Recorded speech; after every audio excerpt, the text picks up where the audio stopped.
Good morning. Here it is. It's finally Friday. This is the last day of March. This March 31st, and um, hope that you had a good Thursday. I hope that you was maybe successful and maybe tying up getting some things done, and getting ready for this being Friday and being on the threshold of a weekend. Hope you're doing well this morning, and certainly as always, I'm hopeful that that you're ready to tackle today's opportunities. As God gives us those opportunities. This morning, I wanna bring a devotional entitled "When God Asked the Impossible." Remember back in the book of Genesis in the Old Testament, Isaac he came to his parents, Abraham and Sarah, much later in life. He was born to them. They listen. Abraham and Sarah were far beyond the age of childbearing. I think if I remember right, Abraham was 100 years old, and Sarah, she was a little over 90 at the time. Yet God gave them a son as He had promised. He had promised to do this, and Isaac, whose name means it means laughter, brought much joy to Abraham's life. But then one day, God he asked the impossible of Abraham. In Genesis chapter 22, verse 2, listen to what He asked. He said, "Take your son, your only son, yes, Isaac, whom you love so much, and go to the land of Moriah.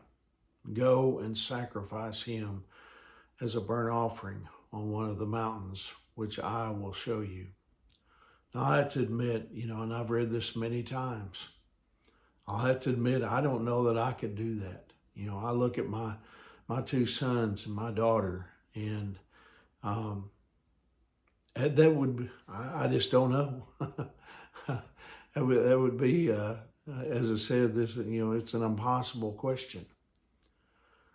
Of course, we know, if you know the story, how the story ends, God did not actually require that. He was testing Abraham. And as they were making their way, up, to the place of sacrifice, Isaac, he asked his father, where the sacrificial lamb was. When he replied, he prophetically said in verse 8, he said, "God will provide a sheep for the burnt offering, my son." Now, most commentators believe that Isaac, he was probably between, the ages of 18 and 20 years old.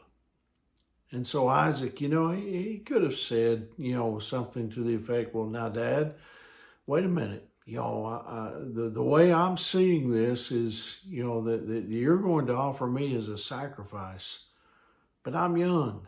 I have my whole life ahead of me."